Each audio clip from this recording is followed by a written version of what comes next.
ખબર છે, ફૂલોની જે સુંદરતા આપણને દેખાય છે એની પાછળ એક આખી દુનિયા છુપાયેલી છે. એક એવી દુનિયા જ્યાં જીવન બને છે અને એની શરૂઆત થાય છે એકદમ સૂક્ષ્મ કણથી. તો આજે આપણે સપુષ્પી વનસ્પતિઓના લિંગી પ્રજનનની એ જ રોમાંચક ગાથામાં ઊંડા ઉતરીશું, જે પુંકેસરથી શરૂ થાય છે અને પરાગરજ સુધી પહોંચે છે. ચાલો આપણે સાથે મળીને આ સફર શરૂ કરીએ. આપણે બધા ફૂલોને તો જોઈએ જ છીએ, કેટલા સુંદર લાગે નહીં? એની સુગંધ, એના રંગો. પણ ક્યારે વિચાર્યું છે કે આ બધું શા માટે છે? શું આ બધું ખાલી શણગાર માટે છે? ના, એનો અસલી મકસદ તો કંઈક બીજો જ છે, અને એ છે પ્રજનન. તો આજે આપણે ક્યાં ક્યાં જઈશું?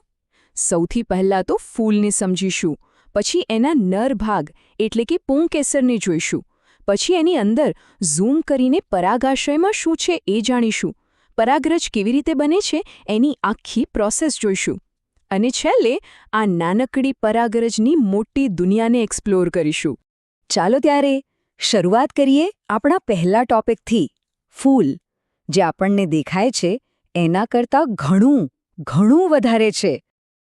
એક વાત મગજમાં બરાબર બેસાડી દઈએ, ફૂલો ખાલી શોભા માટે નથી, એ વનસ્પતિની આખી પ્રજનન સિસ્ટમ છે. બસ એમનો એક જ ગોલ છે, નવી પેઢી બનાવવી. આટલું સમજાઈ ગયું ને? કારણ કે આખી વાત આના પર જ ટકેલી છે. ઓકે, તો હવે વાત કરીએ આપણા આજના હીરોની, પુંકેસર. આ છે ફૂલનો મેલ રિપ્રોડક્ટિવ પાર્ટ. અને પરાગરજની આખી કહાણી છે ને, એ અહીંથી જ શરૂ થાય છે. જુઓ, પુંકેસરના મુખ્ય બે ભાગ છે. એક છે લાંબી દાંડી, જેને કહેવાય તંતુ. એનું કામ છે પરાગાશયને ઊંચકી રાખવાનું. અને દાંડીની ઉપર જે કોથળી જેવું દેખાય છે એ છે પરાગાશય. આ જ છે અસલી પાવરહાઉસ, જ્યાં પરાગરજ બને છે. આ પરાગાશય છે ને, એ સામાન્ય રીતે દ્વિખંડીય હોય છે. મતલબ એના બે લોબ્સ, બે ભાગ હોય છે. અને મજાની વાત તો એ છે કે દરેક ભાગમાં પાછા બે ખાના હોય છે. એટલે ટોટલ કેટલા થયા? 4. બરાબર? ઓકે, તો હવે માઇક્રોસ્કોપ લઈને પરાગાશયની અંદર જઈએ.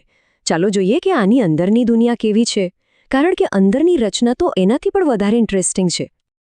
તો પરાગાશયનો આડો છેદ લઈએ ને, તો એ 4 ખૂણાવાળો દેખાય, અને દરેક ખૂણા પર એક ગોળ ચેમ્બર જેવું હોય છે. આ ચેમ્બરને જ કહેવાય લઘુ બીજાણુધાની.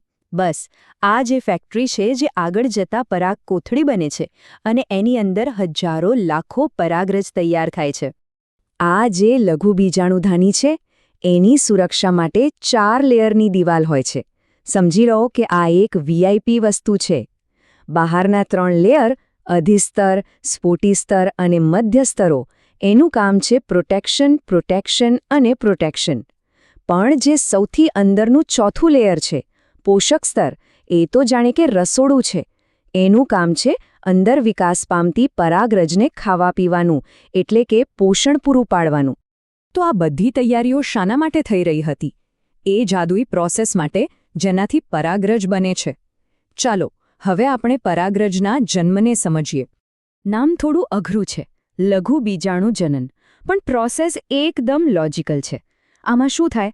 એક મધર સેલ એટલે કે લઘુ બીજાણુ માતૃકોષ અર્ધીકરણથી વિભાજન પામે, અને એમાંથી 4 બાળક કોષો એટલે કે લઘુ બીજાણુ બને.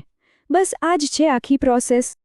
ચાલો આ પ્રોસેસને સ્ટેપ બાય સ્ટેપ જોઈએ. સ્ટેપ 1, અમુક ખાસ કોષો પોતે તૈયાર થઈને લઘુ બીજાણુ માતૃકોષ અથવા પીએમસી બને છે. સ્ટેપ 2, હવે આ દરેક પીએમસી અર્ધીકરણથી વિભાજન પામે છે. સ્ટેપ 3, એકમાંથી 4 નવા કોષો બને છે. અને સ્ટેપ 4, આ 4 કોષો એકબીજા સાથે ચોંટેલા રહે છે. અને આ ગ્રુપને કહેવાય છે લઘુ બીજાણુ ચતુષ્ટ. અને પછી શું થાય? જેવું પરાગાશય મેચ્યોર થાય, એટલે કે સૂકાવા લાગે, એટલે આ જે 4 ભાઈઓનો ગ્રુપ હતો ને, લઘુ બીજાણુ ચતુષ્ક, એ તૂટી જાય છે. 4 એકબીજાથી છૂટા પડી જાય છે અને બની જાય છે આપણી પરાગરજ. અને આમ એકસાથે હજારો પરાગરજ તૈયાર થઈ જાય છે. ઓકે, તો આપણો હીરો એટલે કે પરાગરજ હવે તૈયાર છે. તો ચાલો હવે એના પર ફોકસ કરીએ. આ દેખાવમાં ભલે નાનો હોય, પણ એના કામ બહુ મોટા છે. અંદાજો લગાવો કે આ પરાગરજ કેટલી નાની હશે. એનો વ્યાસ હોય છે ફક્ત 25 થી 50 માઇક્રોમીટર, એટલે કે આપણા માથાના વાળ કરતાં પણ પાતળી. પણ આટલા નાના પેકેટમાં એ આખી વનસ્પતિનો જેનેટિક બ્લુપ્રિન્ટ લઈને ફરે છે. કમાલ છે ને? આટલી કિંમતી વસ્તુને સાચવવા માટે પ્રકૃતિએ એને એક સુપર આર્મર આપ્યું છે. એની દિવાલ 2 લેયરની હોય છે. અંદરનું લેયર તો સેલ્યુલોઝ અને પેક્ટિનનું બનેલું નરમ હોય છે, પણ બહારનું જે લેયર છે, બાહ્યવરણ, એ બનેલું છે સ્પોરોપોલિનિનથી.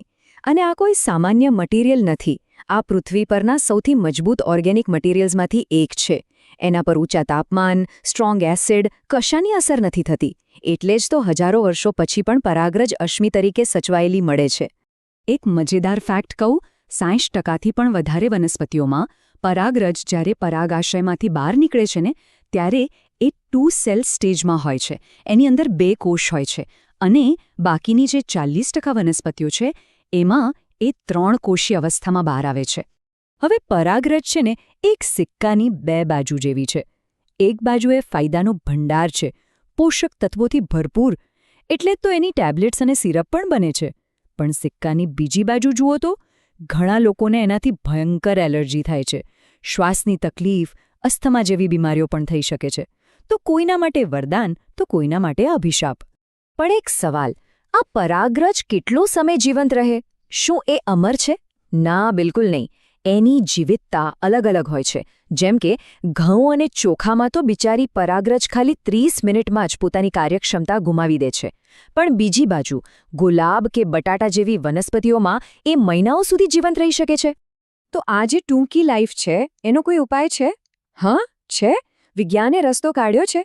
આપણે સીડ બેંક વિશે તો સાંભળ્યું જ છે, જ્યાં બીજને સાચવવામાં આવે છે. બસ એ જ રીતે પરાગરજને સાચવવા માટે પોલેન બેંક એટલે કે પરાગનિધિ બનાવવામાં આવે છે. પણ કેવી રીતે? આ કોઈ જાદુ નથી. આ છે સાયન્સ. પરાગરજને લિક્વિડ નાઇટ્રોજનમાં રાખવામાં આવે છે. અને તાપમાન કેટલું ખબર છે? -196°C. આટલા ઠંડા તાપમાનમાં પરાગરજ જાણે કે ટાઈમ ફ્રીઝ થઈ જાય છે. અને પછી એને વર્ષોના વર્ષો સુધી સાચવી શકાય છે. અને આ જ ટેકનોલોજી આપણને એક બહુ મોટા સવાલ પાસે લાવીને ઊભી રાખે છે. જરા વિચારો, જો આપણે દુનિયાની અલગ-અલગ વનસ્પતિઓની પરાગરજને આ રીતે વર્ષો સુધી સાચવી શકીએ, તો ભવિષ્યમાં આપણે ખેતીમાં કેવી ક્રાંતિ લાવી શકીએ? શું આપણે એવા સુપરક્રોપ્સ બનાવી શકીશું જે ગમે તેવી પરિસ્થિતિમાં ટકી રહે, જે વધારે ઉત્પાદન આપે? ભવિષ્યની શક્યતાઓ અનંત છે. આના વિશે વિચારજો.